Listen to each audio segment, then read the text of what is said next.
उसका परिणाम ये हुआ कि उसके बाद आज तक संदेश नहीं आया, नाराज हो गए। फिर मैंने अंत में एक वाक्य लिखा, हर सप्ताह यानी रविवार को आर्य समाज में इतने बड़ा इतना मतलब अच्छे से ये वाला वाक्य बोलने की क्या जरूरत है? सत्य के ग्रहण करने और असत्य के छोड़ने में सर्वदा उद्यत रहना चाहिए। किसको दिखाते हैं फिर भी? दुनिया को सिर्फ सुनाने के लिए होता है, अपने लिए भी होता है कुछ? नमस्ते आचार्य जी। हाँ नमस्ते जी। दुनिया को सुनाना बाद में होता है। देखो एक भजन था उसमें। नमस्ते जी। आओ मिलके विचार करें, पहले हम आप सुधरें, फिर सबका सुधार करें। नमस्ते जी। जब तक आवाज आ रही हो थोड़ा रुक जाया करो, इंतजार किया करो, थोड़ा सा पूरा वाक्य होने दिया करो, फिर बोला करो।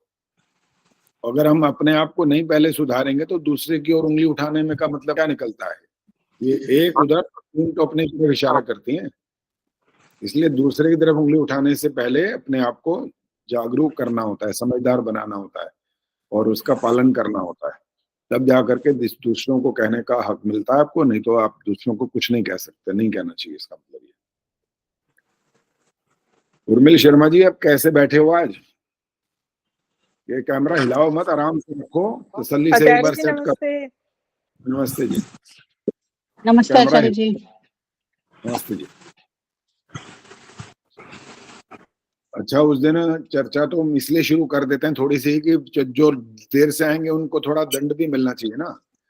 समय का पालन करना जरूरी होता है। जो देर से आए तो अपने ऑटोमेटिक उस ज्ञान विज्ञान से वो परिचित नहीं हो पाएंगे, थोड़ा पीछे रह जाएंगे। आचार्य जी नमस्ते। हाँ नमस्ते जी। नमस्ते आचार्य जी। नमस्ते जी।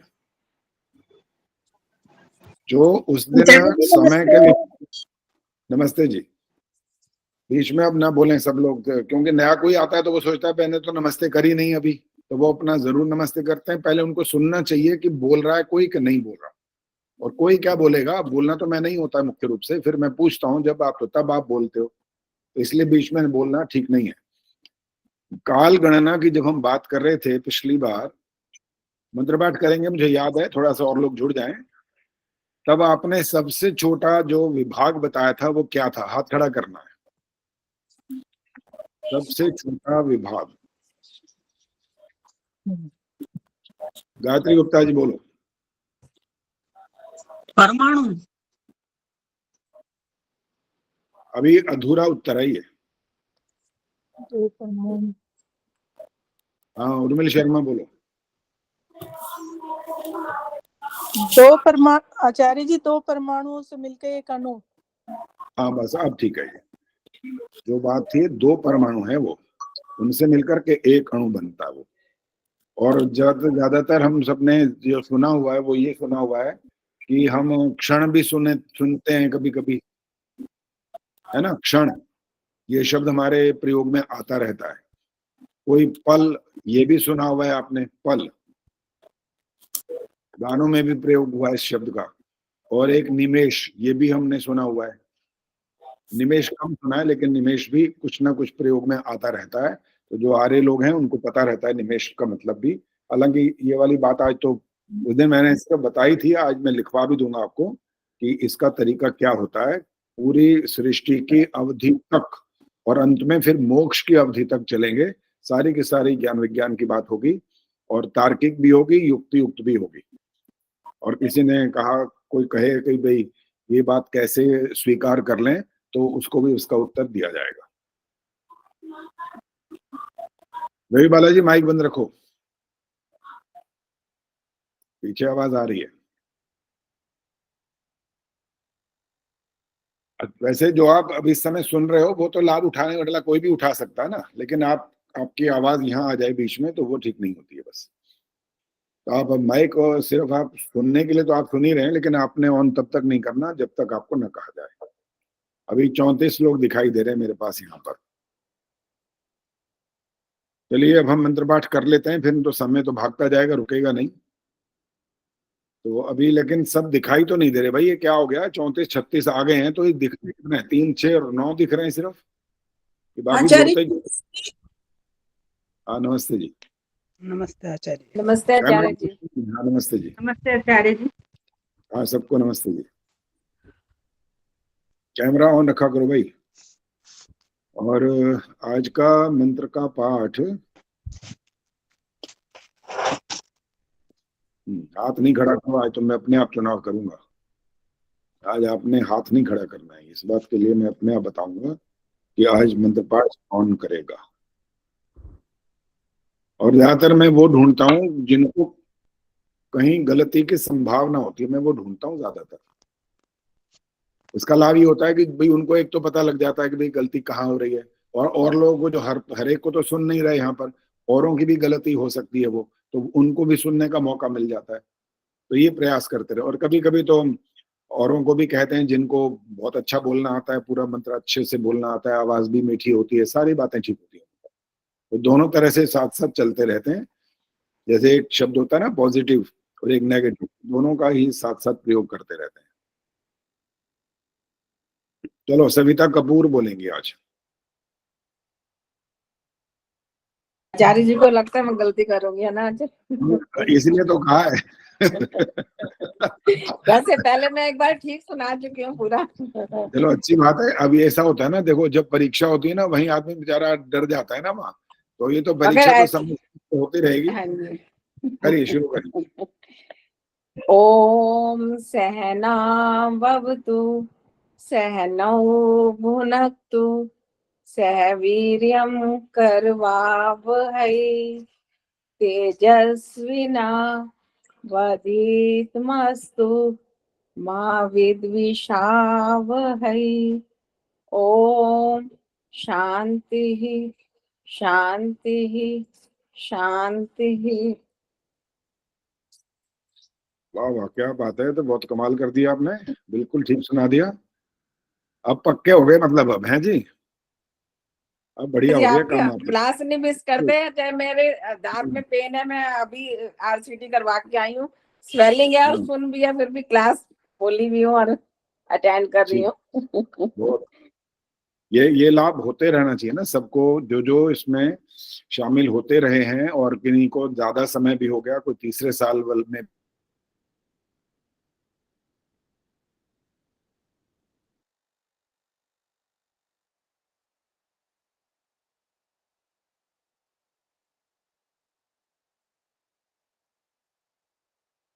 आवाज नहीं आ रही ना?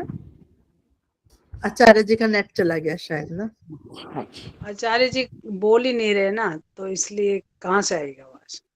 अभी किसी काम से गए हुए हैं आचार्य जी, है नहीं। ये लो, इनको पता चल गया। शक्ल नहीं दिख रही ना? हमें तो दिख रही थी, आप दोनों बहनों को दिखता ही नहीं है। हाँ, तो नहीं ना। अब दिख गई। मुझे अब सही बोलना पड़ेगा क्योंकि रिकॉर्ड हो रही है, इसलिए बंदा शांत। नमस्ते आचार्य जी। कौन है दोनों कौन है? ये दोनों देवियां, ये बहनें हैं दो।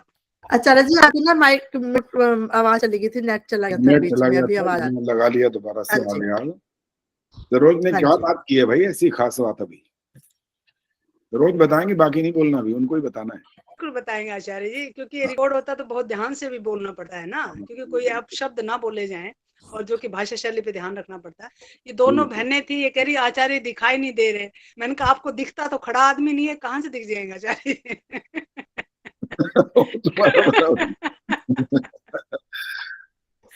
तो ये बोल रही थी। ये चलिए, है, नमस्ते। तो यही सावधानी पूर्वक बोला था मतलब। हाँ हाँ हाँ, वो कह तो दिया, पहले बोल दिया ना एक्सक्यूज, तो पहले माफ, फिर उसके बाद बोला है। माफी पहले जो ही बोला मांग है वो ली तो कि बताना पड़ेगा। मैं बोलने जा रही हूँ, देखो अब ज्यादा ध्यान मत देना। हाँ, ध्यान मत देना, ऐसे बोल दिया। चलो ठीक है। माफ आचार्य जी करना। मैंने आपकी फोटो पिन किया, बड़ी आई है, सबको दिखाई दे रही है, मैं सबको दिखेंगे। हाँ बिल्कुल दिखाई दे रही है बड़ी में, तो बहुत अच्छी है। बड़ी बड़ी हो गई है सामने, पूरा ऐसा फेस आ गया सामने। आपको भी ऐसे दिखाई दे रहा है, पूरा दिखाई दे रहा है? हाँ हाँ जी, जी, आप बड़े बड़े दिखाई सबके दे लिए रहे हैं। सबके लिए पिन कर दी ना, बड़ा करा है, सबके लिए दिखेगा बड़ा। आचार्य जी आधे स्क्रीन पर आ रहे हैं आप, आधे में हम बाकी के। ठीक है ठीक है, चलो।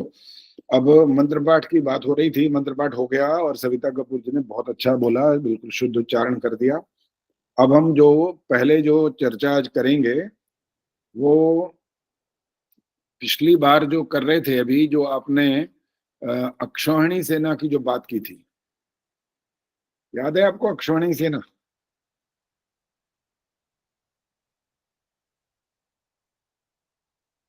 और उसमें याद है आचार्य। अच्छा याद है। और उसमें आपने ये प्रयास किया था कि भाई हम ये बता दें कि भाई ये कितने होते हैं, ये कितने होते हैं। और कईयों ने तो बहुत बढ़िया भैया भी काम किया था इसमें, और किसी किसी ने तो सिर्फ एक हिसाब किताब फटाफट लगाया था और ये समझ लिया था कि बस हो गया काम, बस काफी है। तो फिर मैंने उनको ये बोला था कि भाई ऐसे करो कि केवल मात्र एक डायरेक्ट गिनती मत करो, हर चीज का पूरा विश्लेषण करो अच्छी प्रकार। और अच्छी प्रकार विश्लेषण का मतलब था कि अगर हम पशुओं की संख्या गिनेंगे, जब पशुओं को गिनेंगे कि कितने पशु मारे गए, तो पशुओं में भी अलग अलग है। यहाँ पर हाथी हैं, रथ में घोड़े हैं, फिर घुड़सवार अलग हैं। तो हमें इन सब को ठीक से गिनने का भी प्रयास करना चाहिए था। पता नहीं, शायद गायत्री गुप्ता जी ने कहा था कि मैंने गिने या किसने बोला था कि हाथियों की संख्या क्या थी। थोड़ी सी बात चल रही थी और फिर मैंने और इसको और थोड़ा सा गूढ़ बना करके पूछा था कि कौरवों के हाथी अलग गिनो, पांडवों के भी अलग गिनो। सिर्फ एकदम इकट्ठे गिनना नहीं, हो तो गुणा कर दोगे आ जाएगा एकदम। तब जाकर के हमको 11 अक्षौणी सेना और 7 अक्षौणी सेना, टोटल 18 अक्षौणी सेना के अलग अलग सारी संख्या हमारे सामने आएगी। अब मैं जो पूछने वाला हूं उसका उत्तर देते जाना। क्या किसी ने हाथियों की संख्या अलग अलग निकाली है?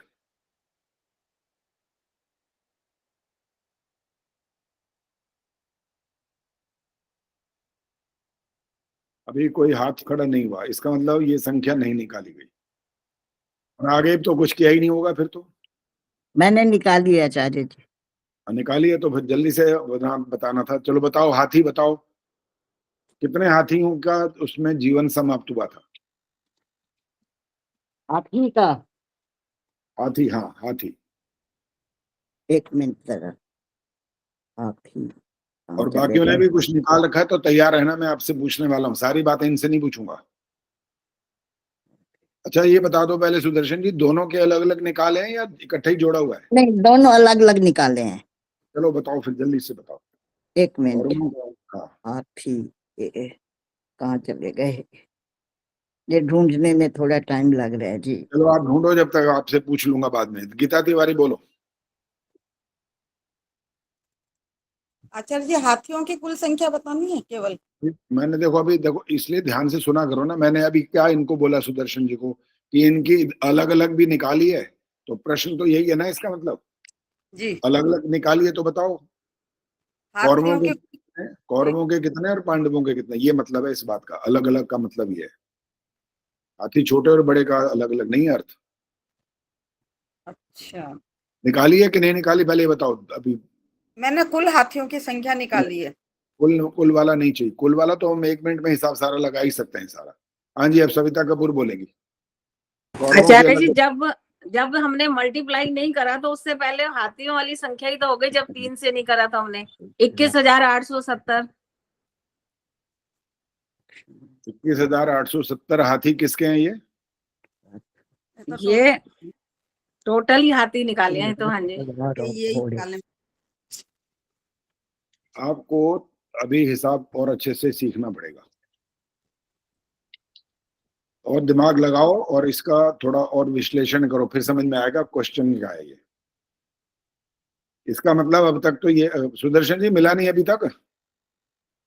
आचार्य जी मेरा वो है कि रथ सवार और घोड़े और रथ मैंने अलग निकाले हैं। पहले नहीं, पहले तो मेरे देखो, मैं इतनी सारी चीजें पूछूंगा इसके अंदर कि आप घबरा जाओगे। ये नहीं है कि भाई, ये मैंने इसलिए बोला था कि हम कोई भी काम जब करते हैं ना तो उसके घुस जाओ उसके अंदर पूरा अच्छी तरह से, पूरा विश्लेषण करना चाहिए। हाँ जी, गार्गी गुप्ता बोलो, क्या बोलना है? कौरवों के उसमें है हाथी हाँ, 2,40,570 बिल्कुल ठीक उत्तर है ये, बिल्कुल ठीक है। और पांडवों पांडवों के के? हैं जी, हाँ जी, 1,53,090। बहुत बढ़िया। अब सविता कपूर, अब सुनो ध्यान से, समझ आया आपको ये?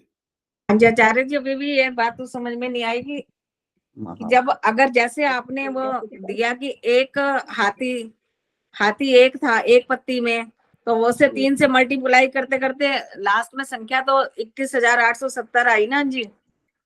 अच्छा, इसलिए 21,870 को आगे कुछ नहीं करेंगे अब? नहीं 18 अक्षरों में सीमा है कि नहीं? अच्छा, हाँ 18 अक्षरों में सीमा। क्या, हाँ वो नहीं करा मैंने। फिर यही तो कहा था, इसको हाँ जी, और ध्यान से सुनो ना अभी। हाँ जी, यही ये बात गलती हुई है। चलो आगे माइक बंद करो। अभी घर की उपता ने आगे निकाला हुआ है कुछ और।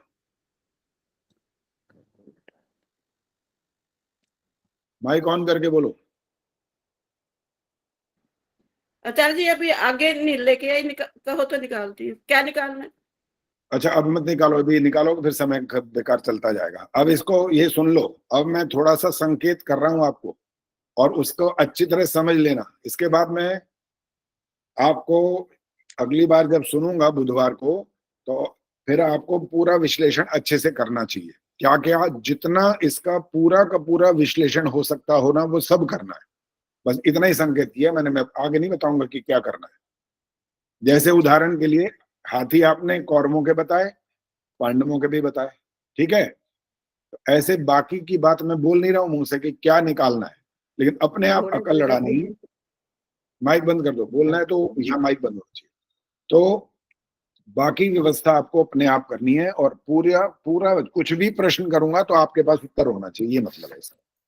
इससे संबंधित कोई भी प्रश्न होगा तो आपको उसका उत्तर देने के लिए तैयार रहना पड़ेगा, ये मतलब। क्योंकि अभी मैं आचार्य जी पांडवों के हाथी संख्या एक बार बता दीजिए। नहीं, बताना कुछ नहीं हमने, ये सब आपने निकालना, ये प्रश्न ही था असल में, बताना नहीं है, सिर्फ पूछना है बस।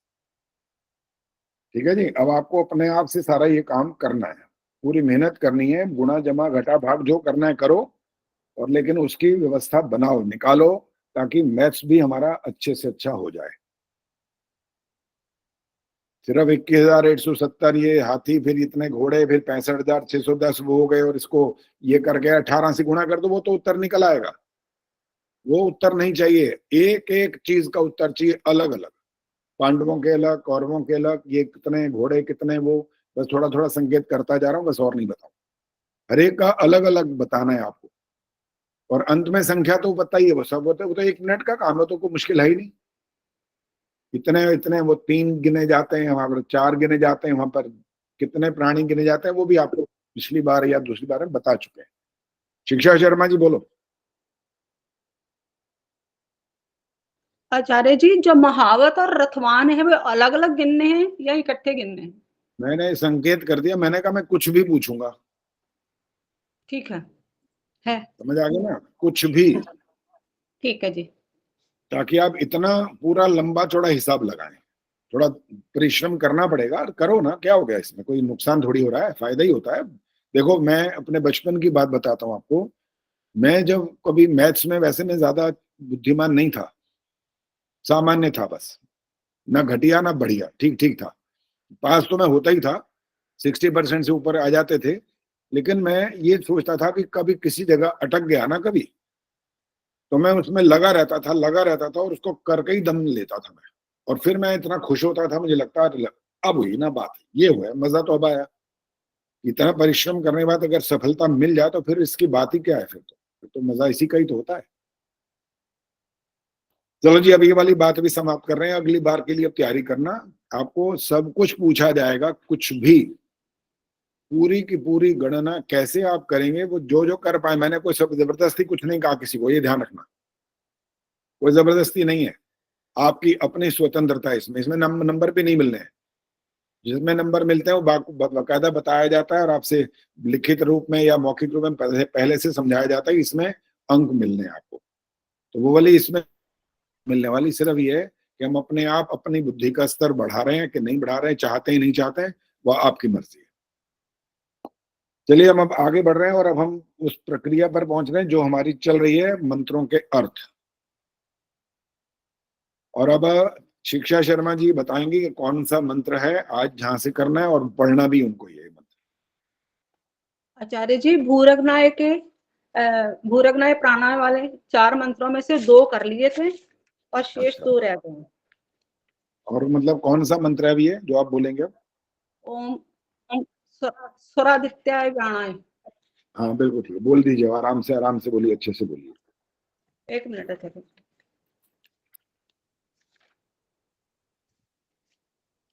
ओम स्वरादित्याय व्यानाय स्वाहा इदमादित्याय व्यानाय इदन्नमम। इदमादित्याय बोला, वो ठीक नहीं बोला, इदमादित्याय बोलना, द भी पूरा आना चाहिए उसमें। इदमादित्याय, इदमादित्याय। द इदम ऐसा नहीं करना, इदम करने का द हलन तो गया तो हाँ जी, इदम, ठीक है, इद द पूरा बोलेंगे तो इदम आदित्य, अलग अलग करने पर हो जाएगा। चलिए माइक बंद करिए, अब सुनिए। हे सर्वरक्षक प्रभु, ओमकार ध्वनि जैसे हम कर रहे हैं हर बार, और आगे है स्वरादित्याय जो है वो स्व बन गया और आगे आदित्याय बना। स्व का अर्थ है यहाँ पर सुख एवं आनंद स्वरूप।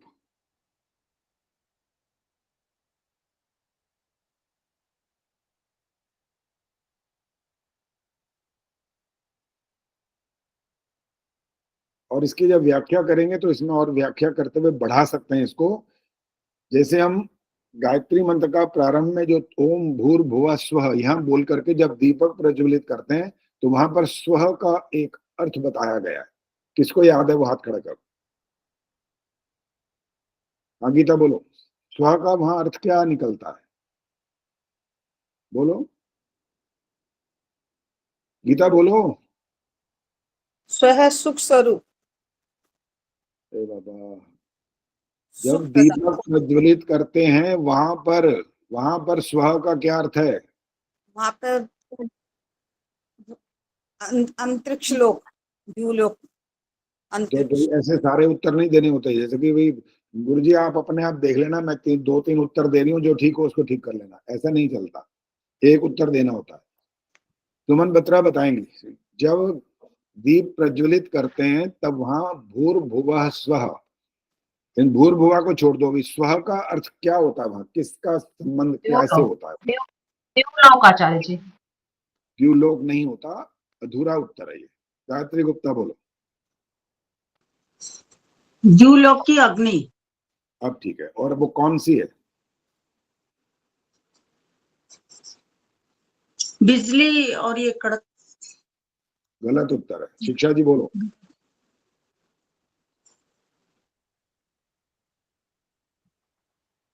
आचार्य जी सूर्य और बिल्कुल ठीक है, नक्षत्र। ये बिल्कुल सूर्य की, द्यूलोक में सूर्य होता है, जो हमारी पृथ्वी के लिए हमें जो आवश्यक जो हमारी चीजें हैं हमारे लिए वो प्रदान करता है, वो सूर्य की है। द्यूलोक का जो सूर्य है वहां का, उसका यहाँ पर ये भी अर्थ है स्वहमन।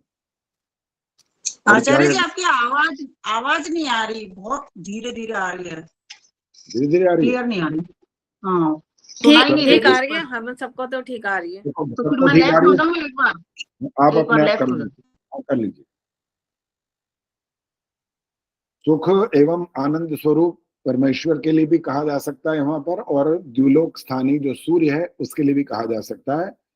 और आगे आदित्याय है जो अखंड और प्रकाश स्वरूप है।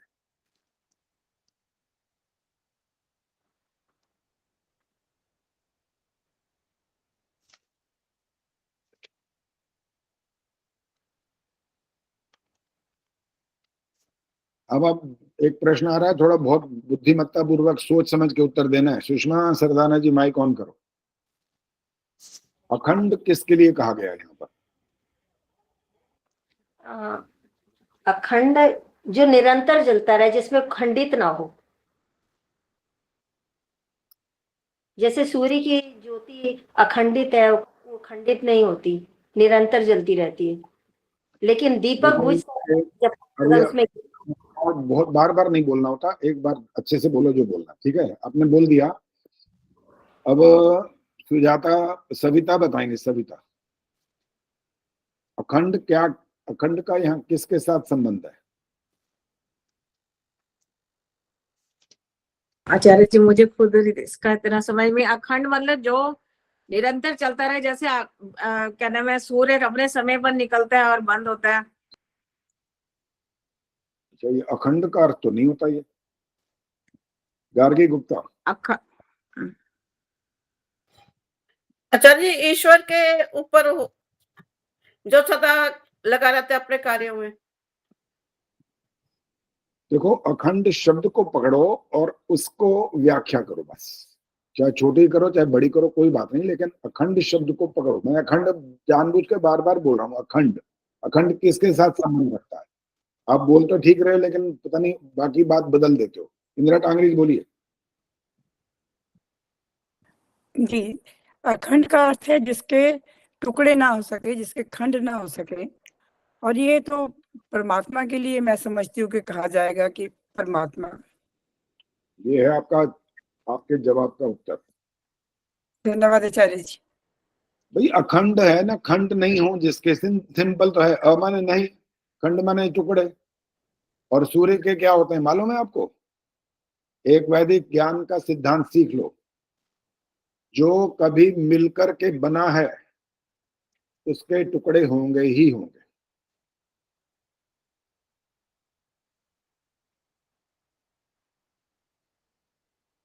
जैसे धरती, जैसे पानी, सब ये मिलकर के बनते हैं, और इसीलिए ये एक दिन अलग हो जाएंगे सारे के सारे। ये अखंड नहीं है। अखंड कौन है यहाँ पर? ईश्वर की बात हो रही है। और क्या कहा ये आदित्य में ने? अखंड और प्रकाश स्वरूप। प्रकाश का अर्थ यहाँ पर ज्ञान है, ज्ञान स्वरूप। प्रकाश भी यही, प्रकाश होता है तो हमें पता लग जाता है ना क्या हो रहा है यहाँ दुनिया में, दिख रहा है कि नहीं दिख रहा। अंधेरा हो तो आप तो यूं यूं यूं यूं करके ही हाथ लगा लगा के ढूंढ पाते हो। माचिस ही ढूंढे ना, मान लो मोमबत्ती की जरूरत पड़ जाए, लाइट चली जाए, तो आप यूं जहां भी आपको लगता है कि याद था कि यहाँ रखिए, तब भी हाथ ऐसे ऐसे करके आप करते हो, ऐसे ऐसे हाथ करके ढूंढते हो। आंख तो खुली हुई है फिर भी नहीं दिखता।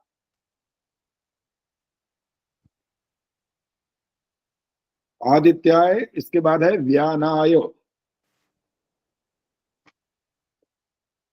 व्यान वायु जो है उसकी शुद्धि के लिए।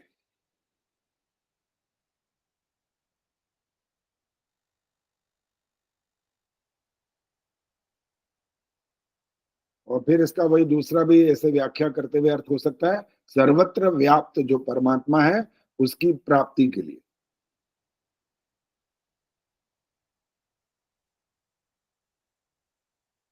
सर्वत्र व्याप्त परमात्मा है, ये हम लोग, आप लोग, आर्य लोग सब बोलते रहते हैं। इसके प्रमाण रूप में कोई मंत्र का याद है किसी को कुछ? क्या पूरा मंत्र ना आता हो, थोड़ा सा भाग आता हो? रजनी ने ऑन कर दिया कैमरा, लगता है बताएंगी। जी, ईशावास्यमिदं सर्वं यत्किंच जगत्याम जगत तेन त्यक्तेन भुंजीथा मागृदः कस्य सिद्धम्। तो ठीक है, पूरा मंत्र आपने बोल दिया और बड़ा अच्छा बोला। ये इसका प्रमाण है, ईश्वर की सर्वव्यापकता का प्रमाण है। सर्वत्र व्याप्त परमात्मा की प्राप्ति के लिए या व्यान वायु की शुद्धि हेतु आपने एक व्यानाय स्वाहा कहा आगे, मैं ये आहुति प्रदान करते। इदम आदित्याय व्यानाय इदं नमः। यह आदित्य और व्यान संज्ञक परमात्मा के लिए है, मेरी नहीं है, ये इसका अर्थ। अब आप 1 मिनट चिंतन करो, फिर मैं आऊंगा अभी।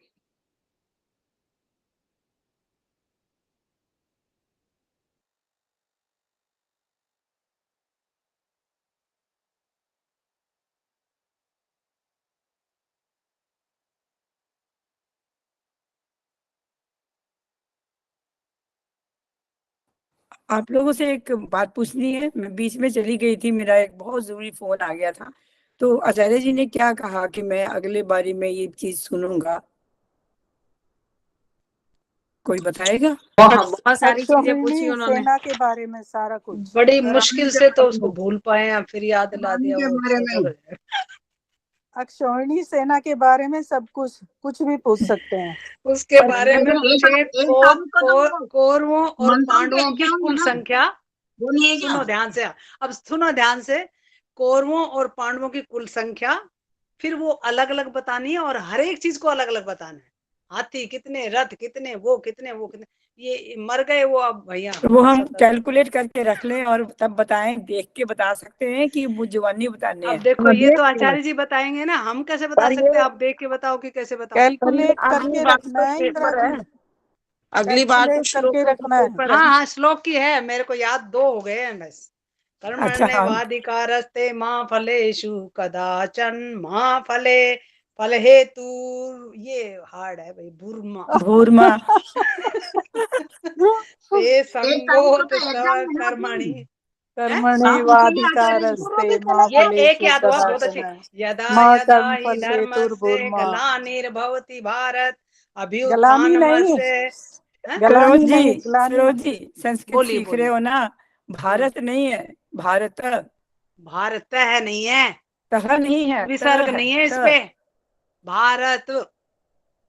हाँ तो भारत नहीं ना बोल रहे आप। भारत पे आपका ता मैंने आधा हो गया, ता पूरा अच्छा, करोगे भारत। भारत आ आधा हो जोड़ोगे, रहा था सरोज जी, बुरा नहीं भारत मनाइए। आ जोड़ोगे भारत तभी हो भारत। भारत भारत भारत भारत नहीं, भारत दा आधा हो गया।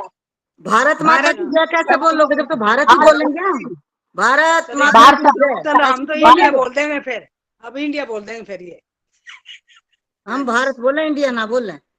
भारत माता की जय। चलो भारत ये हो गया, बोलेंगे। फिर अब वो इनकम्प्लीट करवा देना। क्लास में शोर शुरू, बड़का गुरु जी के जाते ही क्लास में शोर शुरू हो नहीं नहीं नहीं नहीं नहीं नहीं नहीं, गुरुजी आ जाएंगे, उनको बताना नहीं अभी। अभ्युत्थानम जाएंगे नहीं, धर्म से।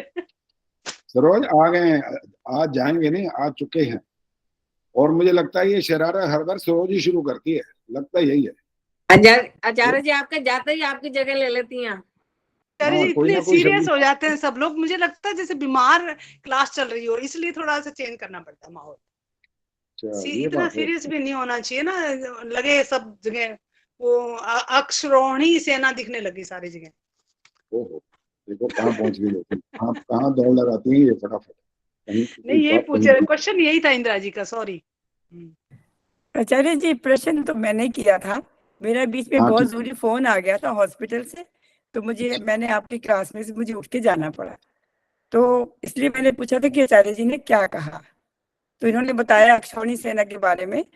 तो मेरा एक प्रश्न आपसे अभी ये है कि आचार्य ये सब करके याद रखना है या हम देख के बता सकते हैं? देख के बता सकते हैं, इतना बड़ा याद करना तो मुश्किल हो जाएगा, बहुत अलग अलग चीजें आएंगी और उसमें सारा विश्लेषण करना है हर चीज का। उसमें ये मत कहना कि अच्छा ये तो हम नहीं निकालना, हम भूल गए, ये नहीं करना। जितना जितना आप प्रयास कर सकते हो पूरा प्रयास करिए कि हर चीज अलग अलग अलग अलग पांडवों की और कौरवों की अलग अलग बता सके, ये प्रयास करना। धन्यवाद आचार्य जी 1 तारीख को तो मंत्रों की परीक्षा है ना? हाँ जी, हाँ। मंत्र नहीं है उनका नाम, श्लोक है। श्लोकों की, श्लोक, गीता के श्लोक। 1 तारीख को 5 श्लोकों में से कोई से 2 श्लोक आपसे सुने जाएंगे, इसलिए अब तो कुछ दिन ही रह गए, इसलिए अच्छी तरह से याद कर लो सबको, क्योंकि आपका नंबर कौन से में आ जाए और आपने अगर ये कहा कि ये तो मैंने याद नहीं, उसके नंबर मिलेंगे, ध्यान रखना, वो परीक्षा है बकायदा। हर चीज की जहां जहां परीक्षा की बात हो रही है वहां पर आपको पूरी तैयारी करनी होती है, वहां पर ढील बोल काम नहीं चलेगा, वहां पर नहीं तो आप पीछे रह जाएंगे। यहाँ पर हर बात का रिजल्ट तैयार होता है हर बार का, और जो पिछला होता है उसके साथ उसको जोड़ दिया जाता है और आगे आगे चलता जाता है। इसलिए आपको पूरा ध्यान रखना चाहिए कि आप सबसे आगे बढ़ करके काम करते रहें, उसमें ढील ढाल नहीं करें, कोई आलस्य प्रमाद नहीं करें।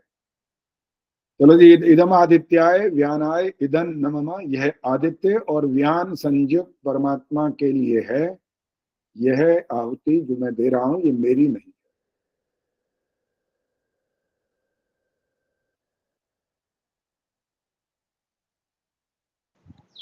आचार्य जी आवाज पूरी नहीं आई। बता दिया था पहले भी, ये तो दोबारा दोहराया मैंने। यह आदित्य और व्यान संज्ञक परमात्मा के लिए है, इदम आदित्याय व्यानाय, इसका अर्थ है ये। इदन नमः, ये तो बहुत सिंपल है, हर बार आ रहा है, यह मेरी नहीं है आहुति। आचार्य जी व्यान के लिए क्या लिखें? ज्ञान के लिए सर्वत्र व्याप्त परमात्मा की प्राप्ति हेतु।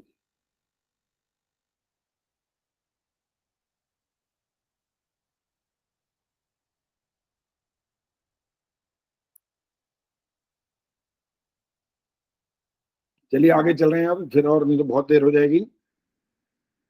आगे का मंत्र पाठ अभी दिखाई कम लोग दे रहे हैं बहुत। चलो चंदा सचदेवा जी बुक करिए। ओम भूर्भुवः स्वरग्नि वायवादितेभ्यः प्राणपान व्यानेभ्यः स्वाहा। इदम अग्नि वायवादितेभ्यः प्राणपान व्यानेभ्यः इदं नमः। आपका पुस्तक है सामने? हाँ जी, पुस्तक सामने है? हाँ जी, हाँ जी। जो प्राण पाने भ्या ये जो बोल रहे हो उसमें एक एक शब्द को बताओ मात्राओं सहित। प्राण प के नीचे र, अणा आ की मात्रा। ठहरो ठहरो ठहरो, ठहर जाओ। प्र के बाद मात्रा नहीं है। प्र प के नीचे र, आ की मात्रा है। तो यही तो बोलना है ना, कहा था मात्रा सहित बोलना है। पूरा बोलो आप, सारा आगे तक। प्राणपान व्यानेभ्यः स्वाहा। मैंने गाने के लिए नहीं बोला, ये बोला है कि इसको एक एक शब्द को मात्राओं सहित बोलो अलग अलग। जैसे प्र में बोला ना, प में र, प्र आगे आ की मात्रा ऐसे। प में र, आ की मात्रा, अणा, अणा में आ की मात्रा। बस रुक जाओ रुक जाओ रुक जाओ रुक जाओ। ण में आ की मात्रा है, लेकिन आप प्राण ऐसे बोल रहे थे। प्राणा ने आपने बोला नहीं है, इसीलिए तो पूछा है सारी बात। प्राण प्राणापान व्यानेभ्यः स्वाहा। सब ठीक है। ठीक। इदम अग्नि वायवादितेभ्यः आगे मत बोलो। जहां गलती है वहां मैंने पूछ लिया आपसे और आपने उसको ठीक कर लिया। अब जब हवन करो या कराओ, यहाँ पर ये बात ध्यान में रखनी होती है, क्योंकि जब हम अपने स्वभाव के साथ बोलते रहते हैं ना, वो ऐसे ही बोलता चला जाएगा, वो कभी ठीक नहीं होगा फिर। और जब तक उसको रोकेंगे टोकेंगे नहीं, वो चलता ही आएगा फिर। तो प्राणापान व्यानेभ्यः ऐसा बोलना है। पहले एक बार भी आया था, दूसरी बार भी यही आया, तो दोनों जगह प्राण बोला, प्राणा नहीं बोला। चलिए अब इसका अर्थ सुन लीजिए, लिखिए। ये भूर्भुवः स्वः, यहाँ से शुरू करें ना। ओम भूर्भुवः स्वरग्नि वायवादित्येभ्यः प्राणापान व्यानेभ्यः स्वाहा। इदमग्नि वायवादित्येभ्यः प्राणापान व्यानेभ्यः इदं न मम। बड़ा लंबा मंत्र है। तो सबसे पहले जो आप बोल रहे हैं भू भुवा स्वः, तो यहाँ पर आप कह रहे हैं प्राण स्वरूप, दुखहर्ता और आनंद के देने वाले प्रभु। और भी इसका अर्थ हो सकता है, हे सच्चिद आनंद स्वरूप प्रभु।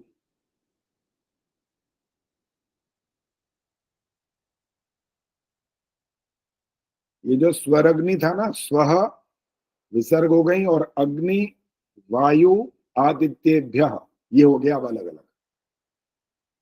अग्नि वायु आदित्येभ्यः। वायु अग्नि का अर्थ है सर्वत्र व्याप्त। वायु माने है गतिशील, और आदित्येभ्यः का मतलब है प्रकाशक।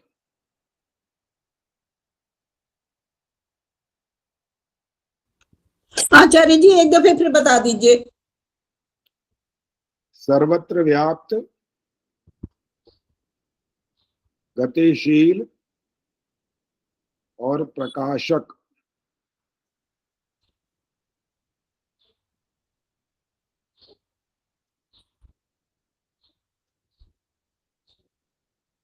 अब जो प्राणापान व्यानेभ्यः था उसको भी अलग अलग करेंगे। ये बनेगा प्राण अपान व्यानेभ्यः। तीन तीन उन प्राणों के नाम आ रहे हैं यहाँ पर, और अर्थ देखो क्या निकलेगा। प्राण अपान व्यानेभ्यः का अर्थ हो गया, एक तो बना प्राणाधार। अपान माने हुआ दोष निवारक, और व्यानेभ्यः का अर्थ हुआ व्यापक स्वरूप वाले परमात्मा के लिए, अर्थात जो परमेश्वर कैसा है, प्राणाधार है, दोष निवारक है और व्यापक स्वरूप वाला जो परमात्मा है उसके लिए।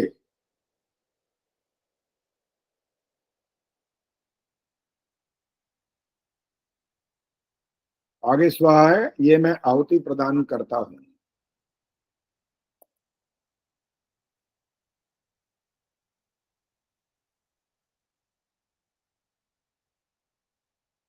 अब आगे फिर संधि विच्छेद होता जाएगा तो बन जाएगा इदम अग्नि वायु आदित्येभ्यः प्राण अपान व्यानेभ्यः इदं न मम।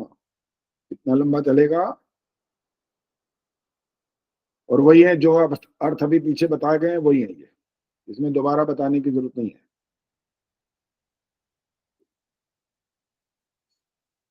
आचार्य जी एक प्रश्न पूछूं मैं? हाँ जी पूछो।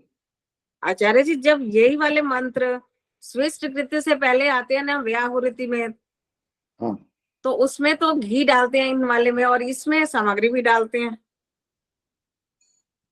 उसमें दोनों घी में डालते हैं। एक ठहरो, जो मैं पूछता हूँ आपकी बात सुन ली, अब मेरी बात का जवाब दो। वो वाला मंत्र बोलो जब घी डालते हैं, बोलो। वो बोलते हैं ना ओम भूरग्नये स्वाहा, हाँ इदम अग्नये इदन्नमम, हाँ और अगला है ओम भुवर वायवे स्वाहा इदम वायवे इदन्नमम, बोलते जाओ। ओम सवरादित्याय स्वाहा इदमादित्याय इदन्नमम, ओम भूर्भुवः स्वरग्नि वायवादित्येभ्यः स्वाहा इदम अग्नि वायवादित्येभ्यः इदन्नमम। तो इसमें तो आपने जो अभी हम जिसको बोल रहे हैं वो ऐसे तो नहीं, अलग है इससे। यहाँ प्राणापान व्यानेभ्यः नहीं बोला क्या हमने अभी? थोड़ा सा डिफरेंस है इनमें। है तो अभी तो फर्क है, फिर वहां पर थोड़ा सा फर्क है, तभी तो ऐसा हो रहा है। आचार्य जी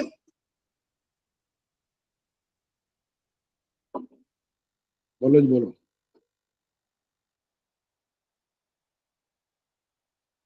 कौन बोला था, बोलो।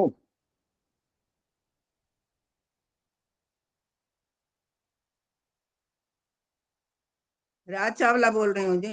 हाँ बोलो बोलो, क्या बोल रहे हैं, बोलो। मैंने कहा आपने प्राण अपान का बताया था ना, तो वो मैं लिख नहीं पाई, क्या है इसका? प्राण अपान व्यानेभ्यः, ये अलग अलग संधि विच्छेद हो गया। जिसका मतलब था प्राणाधार, दोष निवारक और व्यापक स्वरूप वाला परमात्मा।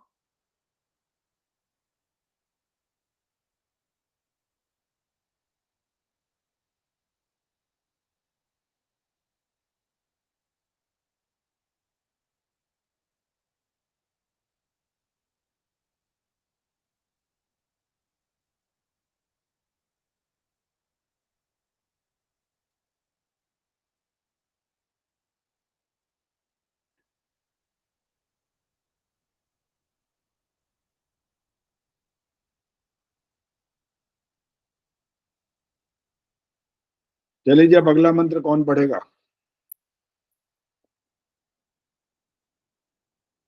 नीरजा आइए। नमस्ते आचार्य जी। हाँ जी, मंत्र पढ़ने के लिए बोला है, वैसे हाथ खड़ा किया था? हाँ जी मंत्र पढ़ने के लिए हाथ खड़ा किया था? हाँ जी हाँ जी पढ़ लूंगी, चलिए पढ़िए। कोशिश करती हूँ। ओम आपो ज्योतिरसो अमृतम ब्रह्म भूर्भुवः स्वरोम स्वाहा। लगभग ठीक है। यहाँ पर जब ओम आपो ज्योति रसो अमृतम नहीं बोलना होता, बोलने के समय में बोलना होता है रसोमृतम। रसोमृतम, वो जो अवग्रह है ना, ऐसे अ वाला चिन्ह है, वो यहाँ पर उच्चारण नहीं करना होता। अमृतम अलग से नहीं बोलना होता है। ठीक है। आगे बनेगा तो भाई रसः अमृतम बनेगा वो, लेकिन इस समय जब उच्चारण करते हैं, आहुति डालते हैं, तो सब लोग जहां जहां संधि हुई है उसी हिसाब से बोलना होता है। अगर संधि विच्छेद करके बोलने लग जाए ना, आधे ऐसे बोले आधे वैसे बोले, सब आगे पीछे हो जाएंगे मतलब, और उच्चारण दोष शुरू हो जाएगा फिर। और जो उच्चारण दोष होगा वो किसका होगा? जो संधि विच्छेद करके बोल रहे होंगे, वहां नहीं बोल सकते आप। जब अर्थ की बात हो तब संधि विच्छेद करके समझने के लिए होता है। उच्चारण के लिए संधि सहित, जहां संधि हो रही है वहां संधि सहित बोलना होता है। शिक्षा जी बोलो, क्या बोलना?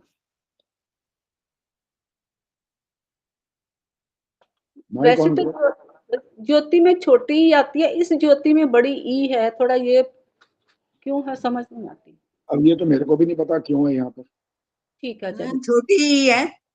नहीं छोटी नहीं है, नहीं छोटी नहीं है, जिसने छोटी कहा है वो गलत है। हमारे छोटी है आचार्य जी। गलत है ना, वो कहता रहा हूँ वो गलत है। ज्योति में बड़ी की मात्रा आती है यहाँ पर। अब वो जैसा लिखा गया, महर्षि जी ने लिखा है, हम सब तो उसी तरह से वैसे के वैसे ही पढ़ते आ रहे हैं, लेकिन ये नहीं पता कि यहाँ पर ज्योति का ऐसा उच्चारण क्यों हुआ है। चलिए अब इसका अर्थ कर रहे हैं अभी। ओम आपह ज्योति, ये बनेगा अब अलग अलग। आपह माने है सर्वव्यापक।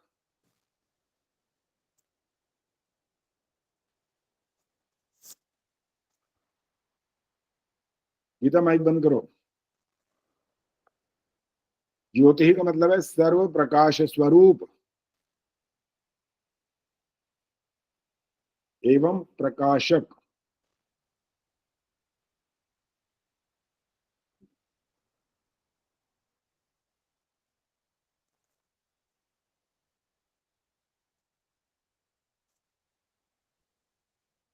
जो पूर्ण प्रकाश स्वरूप है और प्रकाश देने वाला है। प्रकाशक माने प्रकाश देने वाला। अब आपको इसका थोड़ा सा भेद बता देता हूं, इसमें फर्क क्या हो रहा है। आप कहेंगे प्रकाशक है और प्रकाश स्वरूप है तो क्या फर्क पड़ गया? किसी को इसका अर्थ पता है कि इनमें क्या फर्क होता है तो हाथ खड़ा करिए।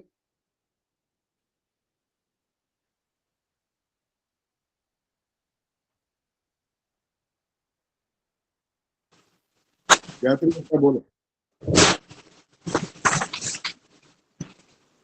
आचार्य जी सर्व प्रकाश स्वरूप तो मतलब उसका स्वरूप प्रकाश, प्रकाश खुद का स्वरूप है, और प्रकाशक मतलब देने वाला, प्रकाश देने वाला, प्रकाशित करने वाला। ठीक है, वैसे कोई गलत अर्थ नहीं है, ठीक किया आपने, सारी बात लगभग ठीक है। इन थोड़ा और जो विस्तार से समझाने की बात है ना, थोड़ा वो उदाहरण जरूर दे करके समझाना चाहिए, ताकि बच्चों को विशेष रूप से उनको पल्ले पड़ जाए बात कि इसका मतलब निकलता क्या है। इसलिए उदाहरण बच्चों वाला मतलब कि सांसारिक उदाहरण भी देना चाहिए, ये मतलब है इस बात का। ये नहीं है कि वही ईश्वर वाला फिर वही कभी दोहरा दो, फिर क्या फायदा हुआ। वो तो आप बोल ही रहे हो, जो स्वयं प्रकाश स्वरूप है और प्रकाशक है, ये तो ठीक है, गलत है ही नहीं, ये वाली बात ठीक है। उदाहरण चाहिए, संसार का कोई उदाहरण हो जिससे ये बात और स्पष्ट हो जाए। हाँ जी, शिक्षा जी समझ आ गया ये वाली बात? तो बताओ, बोलो। माइक ऑन नहीं। अच्छा, वो आगे पट्टी आ जाती है कुछ मैसेज की तो वो ढक जाता है जिसको मैं। आचार्य जी जैसे हम बोलते हैं ये विद्वान है, उसमें विद्वता तो है, वो उसका प्रदान भी करेगा दूसरों को, तो इसी तरह ये ईश्वर का गुण भी है और ये आगे बांटने वाला भी। 100% ठीक है। अगर एक व्यक्ति विद्वान है और वो दूसरों को दे नहीं रहा तो वो तो प्रकाशक हुआ ना, सिर्फ अपना प्रकाश है, स्वयं प्रकाश स्वरूप हुआ, बस वो तो प्रकाशक का हुआ, दूसरों को दे ही नहीं रहा वो, इसलिए वो बात अधूरी हो जाएगी और वो दोष सहित हो जाएगी। और जैसे अब हम अपने संगीत की बात करते हैं, हमें संगीत आता है तो संगीत सिखाएं ना, तब तो संगीत वाली बात पूरी होगी ना। तो ये उदाहरण आपको आपने ठीक दिया। आगे अब क्या है, आपो ज्योति रसः। रसा का मतलब होता है उपासकों द्वारा रसनीय।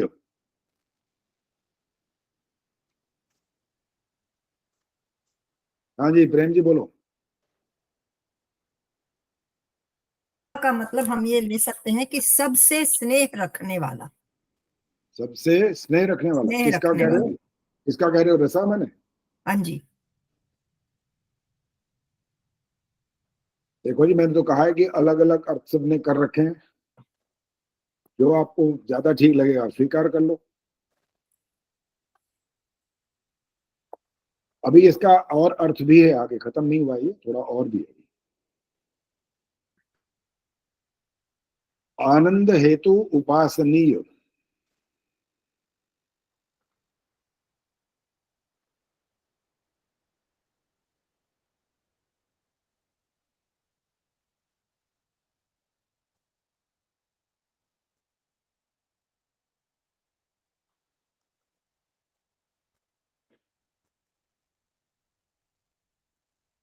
हाँ जी, दोनों अर्थ इसलिए रसा माने उपासकों द्वारा रसनीय और आनंद हेतु उपासनीय। अमृतम नाश रहित, अखंड, अजर अमर, सब अर्थ हैं इसके। आचार्य जी कोई फोन आ गया, सुनाई नहीं दिया आप। अमृतम का अर्थ है नाश रहित, अखंड, अजर अमर।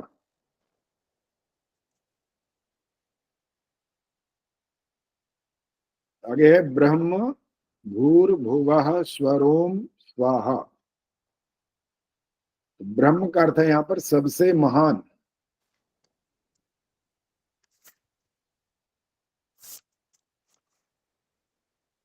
भूः भुवः स्वः आगे आ रहा है। जो प्राणाधार है, दुख को दूर करने वाला है और सुख स्वरूप है। ईश्वर के विशेषणों को यहाँ पर बताया जा रहा है। ब्रह्म जो सबसे महान है, वो माने प्राणाधार है, भुवा माने दुख दूर करने वाला है, और स्व माने सुख या आनंद प्रदान करने वाला है। और आगे है ओम, स्वरोम था ना, स्वरः स्वः ओम, सबकी रक्षा करने वाला है। अवति इति ओम, सबकी रक्षा करने वाला।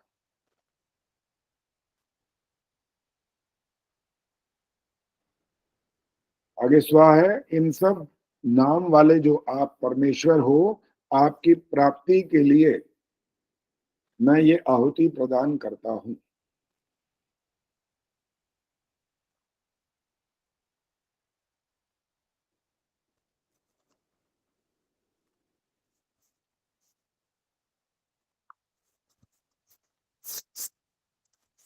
गीता क्यों ऑन कर दिया, क्या हुआ?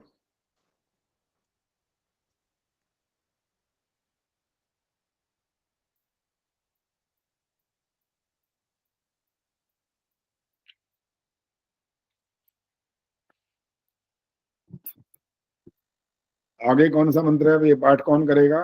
प्रेम जी। ओम यां मेधां देवगणाः पितरश्चोपासते तया मेधयाग्ने मेधाविनं कुरु स्वाहा। प्रेम जी 100 में से 105 नंबर है। धन्यवाद आचार्य जी, आपकी कृपा बनी रहे। और आप सोच रहे होंगे कि 100 में से 105 कैसे आ सकते हैं ये? नहीं आचार्य जी, आप सिखा रहे हो ना, इसलिए हमारी गलतियां निकल रही हैं और ठीक हो रहा है। मेरे को बहुत अच्छी थी, बहुत अच्छी लय थी और वाणी भी मधुर थी। बिल्कुल। मेरे को अपने स्कूल में परीक्षा जब हुई, वहां पर मेरे को हिंदी में 10 में से 11 नंबर मिले थे एक बार। और वो शिकायत प्रिंसिपल के पास पहुंची, वो टीचर सामने गए और उन्होंने कहा ये क्या है जी, 10 में से 11 नंबर, ये तो आज पहली बार देख रहे हैं। भाई 10 में से 10 दे दो, तुम्हें ज्यादा ही शौक चढ़ रहा है देने का, कि 10 में से 11 क्यों? तो उन्होंने कहा जी आज इसके लिए मैं दंड लेने के लिए तैयार हूं, लेकिन दूंगा मैं 11 ही। बड़े हैरान हुए भी, ऐसी क्या बात है? मैंने कहा एक तो हैंड राइटिंग देखो, भाषा देखो, उच्चारण तो नहीं था वहां पर, लेकिन सब कुछ देखो ने किस तरह से उस अपनी बात को किस ढंग से प्रस्तुत किया। इसलिए सारी की सारी बात इतनी अच्छी है कि मैं 10 में से 11 नंबर ही देना चाहता हूं और दे दिया। मैंने कहा ठीक है जी, आपने जो बात कही बात तो ठीक है आपकी, बाकी वैसे अगर लॉजिकली बात करें तो 10 में से 11 नहीं दे सकते भाई, 100 में से 100 ही तो मिलते हैं, ज्यादा तो नहीं मिलते। लेकिन फिर भी जब कोई प्रसन्न हो, कोई अच्छा काम करे, तो उसको शाबाशी देने का ये ढंग जरूर होता है। आचार्य जी मैं एक बात कहना चाहूंगी कि बोलो। मुझ में जो भी त्रुटियों का आपने देखा, उनको जताया, तो जो श्रेय जो है वो आपको ही जाना चाहिए, क्योंकि बहुत सारी त्रुटियां जो मुझे पता है मेरे में थी और मैंने शुद्ध की हैं आपके कारण। धन्यवाद, बहुत बहुत धन्यवाद जी। देखो जी, मैंने तो ये बात कई बार दोहराई है, अभी भी फिर दोहराता हूँ। जब आप लोग ऐसी बात कहते हो ना, तो मेरा तो जब मैंने ये जो कार्यक्रम चले थे और मैंने सुना तो मैं तो एक तरह से रोता था, ये क्या हो क्या रहा है, तमाशा हो रहा है, क्या कर क्या रहे हैं ये लोग, इतना अशुद्ध उच्चारण कर रहे हैं और अपने आप को ये समझ रहे हैं कि हमने तो बहुत बड़ा बड़ा कोई जैसे पहाड़ तोड़ दिया है। ऐसा कैसा काम कर दिया भाई, करना है पहाड़ तोड़ो, अगर तोड़ना आता तो तोड़ो तो सही, लेकिन ढंग से तो करो ना फिर वो काम। ये वहां पर ये समझ करके कोई बात नहीं, क्या फर्क पड़ता है। मैं तो इतना हैरान हो रहा हूं अभी भी कि यज्ञ कराने वाले इतने ऐसे ऐसे यज्ञ करा रहे हैं जिनको भी उच्चारण करना नहीं आता है और वो गलत उच्चारण हो रहा है, होता जा रहा है। और जिनको मैंने एक बार समझाया था, बड़ी अच्छी विदुषी भी कहलाती हैं वो, सब कुछ उनको मैंने रिकॉर्डिंग तक करके भेजी और उनको बता दे कि आपने ये वाला मंत्र पाठ किए हैं वहां पर एक ऐसा वेबिनार में, लेकिन आपने हर मंत्र के अंदर हर दूसरे तीसरे 8 मंत्रों का पाठ किया था, उसमें से 5 मंत्रों में अशुद्धियां थी। मैंने बाकायदा वो सुना और रिकॉर्डिंग तो होती है, फिर मैंने उनको बताया ये अशुद्धि थी। उस दिन के बाद से हमारे से बातचीत ही बंद हो। और आज वाले जो मंत्रोदय पर मैंने डाला उसमें भी बिल्कुल यही बात, यही कहानी है पूरी। मेरे को एक सज्जन डालते रहते थे अपना संदेश जो छपा हुआ होता है, बना कुछ कलर होते हैं और बीच में कुछ लिखा होता है, कोई फोटो बनी होती है, तो मैंने उसमें से वैदिक सिद्धांत की जो हानि हो रही थी वो वाक्य अच्छी तरह व्याख्या करके बताया। और उस दिन है और आज का दिन है, अब संदेश आना बंद। फिर मैंने अंत में गुस्से से लिख दिया कि रविवार के दिन आर्य समाज में आप लोग ये वाला पाठ करते किस लिए हो भाई? स्टेज पर बैठ करके बुलवाते हो सबको, ऐसे हैं वो बुलवाते हैं सबको। क्या सत्य के ग्रहण करने और असत्य के छोड़ने में सर्वदा उद्यत रहना चाहिए, उद्यत रहना चाहिए। किस लिए, क्यों बोलते हो? या तो आप हमारी बात को गलत सिद्ध करो कि आचार्य जी आपने गलत लिखा है, ये ठीक नहीं है, व्याख्या करो उसकी, मैं फौरन मानूंगा अगर मेरी बात गलत होगी तो। मैंने जो लिखा है उसको पढ़ लेंगे, इसके बाद जब आपको मौका मिलेगा तो पढ़ लेना उसको, उन्होंने क्या उसमें लिखा है ऐसा और मैंने उसका क्या उत्तर दिया। आचार्य जी मैंने पढ़ा था। हाँ जी, कई लोगों ने पढ़ लिया, मैंने देखा नीचे हाथ जोड़े हुए ऐसे नमस्कार आया हुआ है, कई 2-4 तो मैंने देख लिए थे, बाकी औरों ने बाद में पढ़ लिया होगा, तो सब लोग पढ़िए उसको, वो भी एक पढ़ लिया आचार्य जी। हाँ जी ठीक है। तो ये एक छोटी से छोटी बात को लेकर के बड़ी से बड़ी बात तक सबको बहुत बहुत ध्यान से समझना होता है कि हम बोल रहे हैं या लिख करके भेज रहे हैं या गा रहे हैं, गीत गा रहे हैं, भजन गा रहे हैं या कुछ भी कर रहे हैं, वो सब का सब वैदिक होना चाहिए, अवैदिक नहीं। चलो जी, आज नई जो जुड़ी थी, कहाँ गए निर्मला देवी जी के साथ जो, वो कहाँ है? आओ जी आओ, सामने आओ, कुछ अगर पूछना है तो पूछिए। शुरू में मैंने जब देखा इनको कि मैंने कहा ये निर्मला देवी नाम लिखा है लेकिन सामने तो कोई और बैठी है, फिर उन्होंने परिचय दिया उनका, तो वो उनसे निवेदन कर रहा हूँ अगर आपको कुछ पूछना है तो आप पूछ सकते हैं, चाहे इस प्रसंग में बात हो या ना हो, अलग भी पूछ सकता है। आचार्य जी मुझे एक जरूर पूछने, क्योंकि दुबई में आप हैं, मैं आपसे पूछ नहीं सकती उस वक्त, छोटी सी बात है। अंत्येष्टि संस्कार जब किया जाता है तो उसमें क्या पहले दैनिक यज्ञ करना होता है? नहीं, सिर्फ अंत्येष्टि संस्कार के मंत्रों से किया जाता है ना? हाँ जी बिल्कुल। और सामग्री में घी मिलाया जाता है और सुगंधी पदार्थ मिलाए जाते हैं, और क्या मिलाना होता है? अगर इसको पूरी अच्छी तरह से समझना है तो स्वामी जी की संस्कार विधि को उस वहां पर जो वो मेरे पास है, मैं उसमें पढ़ूंगी। वो पढ़िए, वो कितनी मात्रा में घी कहा है उन्होंने, कितनी मात्रा में जो हाँ जी, घी तो कहा है, लेकिन यहाँ हमारे अंत्येष्टि जो होती है ना वो फ्यूनरल होता है, ना कि क्रिमेशन। तो फ्यूनरल में जो है हम जो कॉर्प्स में आती है बॉडी, उसी के ऊपर सामग्री डलवा सकते हैं घी समेत, लेकिन वो अग्नि प्रज्वलित नहीं कर सकते। तो इसके लिए मुझे ये पूछना था थोड़ा सा कि मुझे समझा दें, ताकि मैंने पहले 2 बार किया है, ऐसी बात नहीं, पर फिर भी मैं चाहती हूँ कि कोई पीछे गलती रह गई हो तो अब न रहे। देखो, हर देश की अपनी अपनी व्यवस्था है, आप अपना मन मर्जी वाला कोई काम नहीं कर सकते। हाँ जी, नहीं कर सकते, बिल्कुल नहीं कर सकते। जो उनके नियम है उनके अनुकूल आप चलो, बस इसमें और ज्यादा मंत्र तो वही है ना जो अंत्येष्टि संस्कार के मंत्र। धन्यवाद आचार्य जी, बहुत बहुत धन्यवाद। चलो जी, हम कहाँ तक पहुंच गए हैं?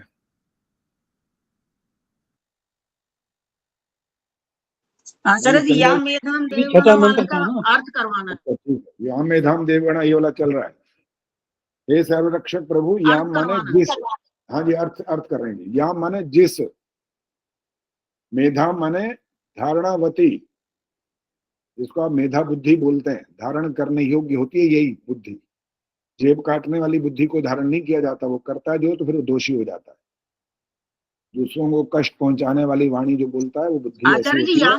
याम का जिस आचार्य जी आवाज नहीं मिला। याम एक बात पूछनी थी, एक बात पूछ। प्रवीण जी बोलो, क्या कहना है? हाँ जी, जो मेधा है, मेधा के ऊपर बिंदी है, मेधा है कि मेधा है, क्या है? संस्कृत में जो लिखा हुआ है याम मेधाम, वहां तो मेधाम होता है, और यहाँ पर जब अर्थ हो रहा है तो मेधा बुद्धि की बात हो रही है। मेधा बुद्धि को क्या अर्थ है इसका? धारणावती। नहीं, जो हमारी बुक है, ये बुक में भी यही खाली मेधा लिखा हुआ है, मतलब बुक में मेधा है नहीं, मेधाम है, बिंदी वाला होना चाहिए। बहुत सारी अशुद्धियां होती हैं जी, जो किताब छपवाते हैं ना, वो तो बस क्या बोलूं, मुझे उसमें उनसे भी नाराजगी रहती है। वो आंख बंद करके छपवा देता है, अरे पैसे डालने, हमने पैसे देने, छप जाएगी, हो गया काम। इतना नहीं होना चाहिए ना, उसको पहले 10 बार पढ़ो ना। एक आधी 2 4 5 रह जाए, चलो ठीक है, 50 गलतियां निकला तो फिर क्या आपने प्रचार किया, बेकार हो गया सारा। जैसे प्रेम जी ने ये बोला था ना, मेधाम बोला है, तो ये बुक में मेधा लिखा हुआ था, तो मैंने पूछा। हाँ जी, हाँ, बिंदी नहीं लगेगी उस पर, ये ध्यान रखिए। तो मेधाम का अर्थ है धारणावती, और धारणावती को भी और स्पष्ट कर देते हैं। इसका मतलब क्या होता है? ज्ञान, गुण, उत्तम विचार आदि को धारण करने वाली जो बुद्धि होती है, इसको स्पष्ट कर दिया गया। धारणावती कौन सी बुद्धि होती है? अभी ये मैंने छोटा सा एक उदाहरण दिया था, तो जेब काटने वाली बुद्धि है वो धारणावती नहीं होती है। किसी को गलत शब्द बोलने वाली जो बुद्धि होती है, चोट पहुंचाने वाली बुद्धि होती है, टोंट करने वाली बुद्धि होती है, वो धारणावती बुद्धि नहीं होती है। मतलब क्या है? आगे है देवगणा, दिव्य गुणों वाले विद्वान।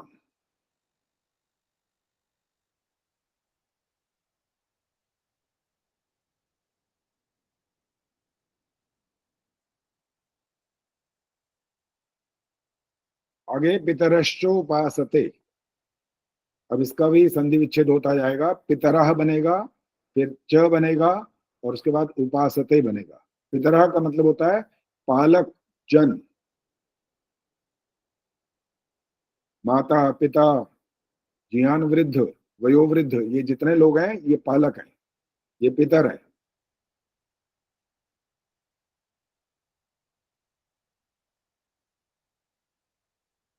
च माने और, वाक्य में जब बोलेंगे तो और पहले आ जाएगा। दिव्य गुणों वाले विद्वान और पालक जन, माता पिता और जो ज्ञान वृद्ध है, वयोवृद्ध जन है। उपासते, उपासना करते हैं, अर्थात चाहते हैं।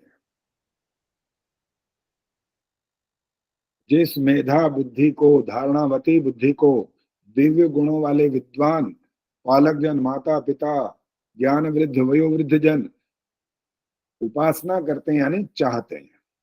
सब लोग चाहते हैं, ये मतलब है बड़े जितने भी हैं,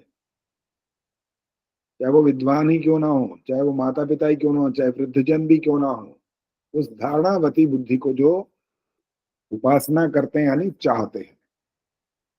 तया माम, तया माने उस,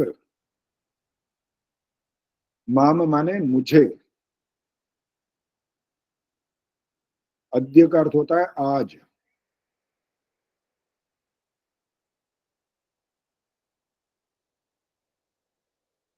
मेधया अग्ने, मेधा बुद्धि से, अग्ने संबोधन है, हे ज्ञान स्वरूप परमेश्वर।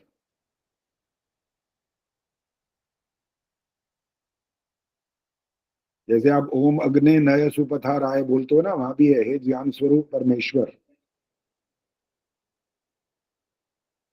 हे ज्ञान स्वरूप परमेश्वर, मुझे आज मेधा बुद्धि से, मेधा विनम कुरु, मेधा बुद्धि वाला बना दो। मेधा विनम कुरु, मेधा बुद्धि वाला बना दो। आगे है स्वाहा। इस प्रार्थना के साथ मैं ये आहुति प्रदान करता हूं या करती हूं।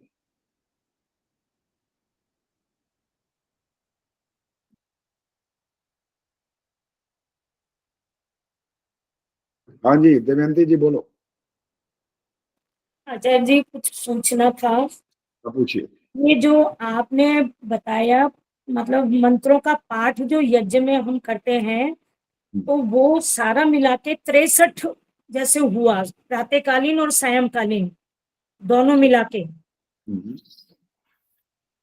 अभी एक मिनट रुको जरा जी। अभी जब ये प्रसंग चल रहा है तो ये वाला प्रसंग बीच में तो जोड़ना नहीं था।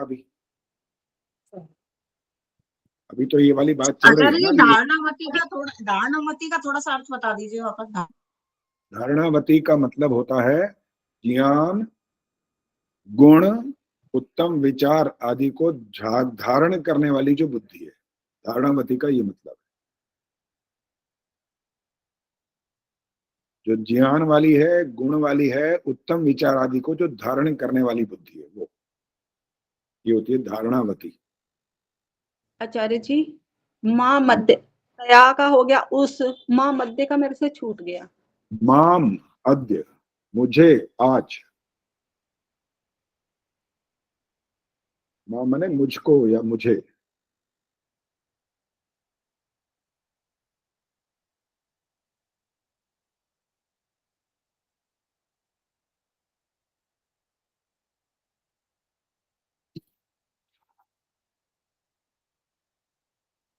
और आगे वाले दोनों मंत्रों का अर्थ नहीं बताया जाएगा क्योंकि वो आप विश्वानिंदे वाले मंत्रों में उनको कर सके हैं। जो आपके पास लिखे हैं उनको देख लीजिए, वो तो वही की वही बात है, उसमें और कुछ नहीं बताना। अब आ जाते हैं दमयंती गुप्ता जी वाली बात पर। दमयंती जी एक मिनट रुको।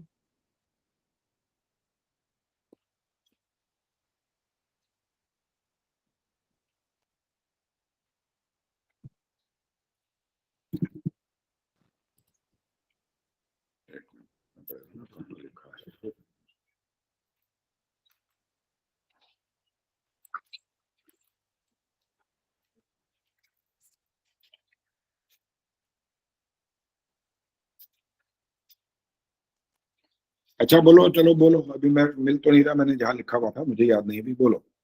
हाँ जैसे पाठ जो मंत्रों का पाठ के हिसाब से मतलब ये जैसे 63 मंत्र होते हैं प्रातःकालीन और सायंकालीन मिला के।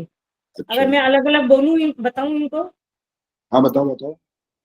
3 आचमन मंत्र, 7 अंग स्पर्श मंत्र, 8 ईश्वर स्तुति प्रार्थना उपासना मंत्र, ठीक है। 1 दीप प्रज्वलन मंत्र, 1 अग्न्याधान मंत्र, 1 अग्नि प्रदीप्त मंत्र, 4 समिधा दान मंत्र, 1 घृताहुति मंत्र गिन रहे हैं वैसे जो इसको अयंत में आत्मा को ये ठीक है। हाँ जी 5 है तो ये 1 गिन रहे हैं इसको।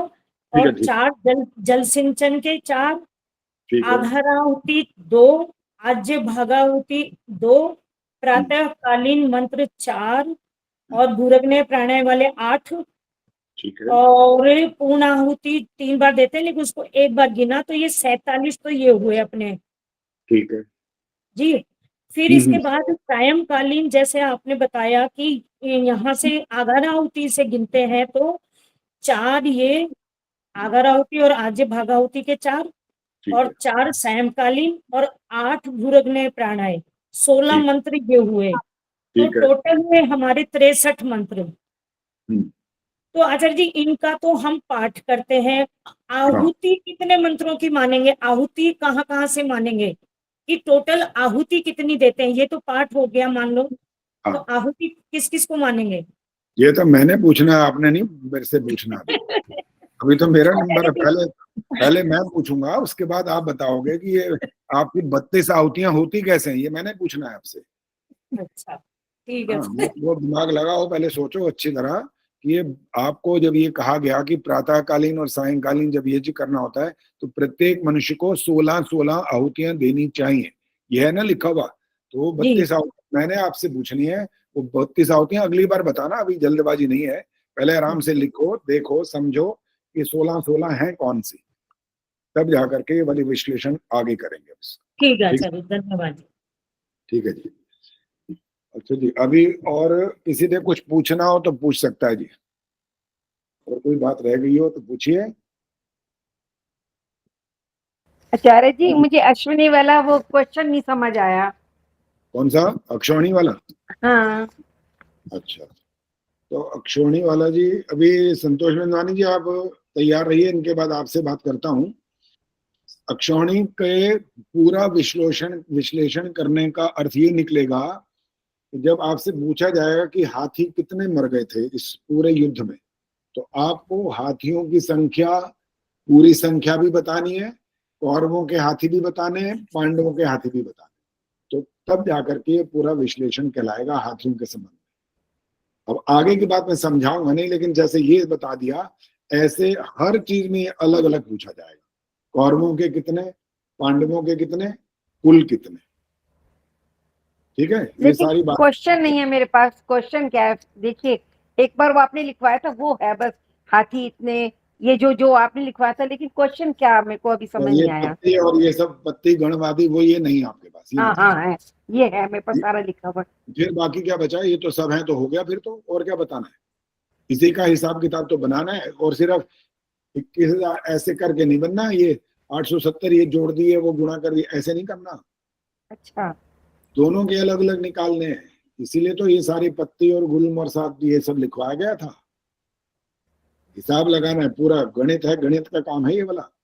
चलिए अब आओ जी, संतोष नंदवानी जी बोलिए। नमस्ते आचार्य जी।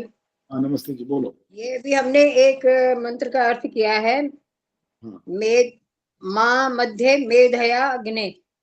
मध्य नहीं होता, मध्य होता, मध्य। मध्य, ठीक है। इसमें आपने बताया कि आज मुझे, हाँ हाँ, तो क्या हम ये कह सकते हैं ईश्वर से प्रार्थना हमने कि आज ही हमें दे दो? हाँ बिल्कुल कह तो सकते हो, माने ना माने उसकी मर्जी है। अच्छा एक बात बताओ, आपका बच्चा आपसे ये कहता है मेरा रिजल्ट तो आने वाला है, मैं बिल्कुल पक्का है ये मैं इतने नंबर ले आऊंगा, और वो कह रहा है मेरे को आज ही लेके दो, तो आप उसकी बात मानो ना मानो तो आपकी मर्जी है। संभव होगा तो देंगे। तो फिर ये वो ईश्वर भी व्यवस्था यही देखेगा कि आपकी योग्यता ऐसी है तो दे देगा, योग्यता नहीं हुई तो नहीं देगा। अच्छा ठीक है जी। और एक और मैंने पूछना है, ये लास्ट में रह गया, ओम सर्वम वही पूर्णम स्वाहा, इसका क्या अर्थ करते हैं? अच्छा ये तो अर्थ बताया ही नहीं है ना अभी। हाँ जी, ये रह गया था। हाँ रह गया। चलो रहने दो, अभी इसको अगली बार ही करेंगे फिर। अब अच्छा जी, ठीक है जी, धन्यवाद। अगली बार करेंगे। आप लोग भी अपना जो इसका अर्थ समझते हो वो भी मैं पहले पूछूंगा, और उसके बाद फिर मैं भी आपको बस जी। अब और कुछ और नहीं होगा कुछ कि कौरवों के कितने थे? 2,41,570 और पांडवों के अगर कहें 1,53,090, तो ये 21,870 तो नहीं बनते। देखो ये आपको मैंने हिसाब नहीं बताना, ये आपने निकालना है। अब 21,870 तो एक मूल संख्या है शुरुआत की, इसके बाद तो विश्लेषण तो मूल संख्या है ना, तो इसमें से कौरवों के अगर हम मान लें 2,41,570 और पांडवों के 1,53,090, तो ये बनते नहीं है। 2,41,570 नहीं बनते। एंड में शुरू में ही देखे 90 और 70 तो 9 7 16 होता है, यहाँ 70 तो आता ही नहीं है फिर टोटल। टोटल जवाब पे 70 आ रहा है क्या? कहीं टोटल मिला करके उत्तर 70 आ रहा है? कहीं नहीं आ रहा ना, यही तो है। जब टोटल मिला के हमने जो टोटल रखी है संख्या वो 21,870 रखी है। हाँ। देखो मैं अगर ये सारा विश्लेषण मैं ही करूंगा तो फिर आप लोग क्या करोगे, इसलिए मैंने बताना कुछ नहीं है, बता दिया गुल्म और ये वो। चलिए ठीक है, हम करते हैं कोशिश। लगाओ खूब परिश्रम करो, और एक एक हिसाब ऐसे करो, एक एक चीज सामने स्पष्ट होनी चाहिए। हाथी इनके उतने, इतने इनके योद्धा, इतने ही है, घोड़े कितने, ये इतने, ये सब अलग अलग भी और इकट्ठे भी, दोनों चीजें पूछूंगा मैं। बस ये अब शांति पाठ है, अब चर्चा न करें, बस हो गया। ओम द्यौः शांतिरंतरिक्षं शांति, पृथिवी शांतिरापः शांतिरोषधयः शांतिः, वनस्पतयः शांतिर्विश्वे देवा शांतिर्ब्रह्म शांतिः, सर्वं शांतिः शांतिरेव शांतिः, सा मा शांतिरेधि। ओम शांति शांति शांति। जो बोले सो अभय। जय हो। जगत गुरु महर्षि दयानंद की जय भारत माता की आर्य समाज वेद की ज्योति ओम का झंडा वैदिक ध्वनि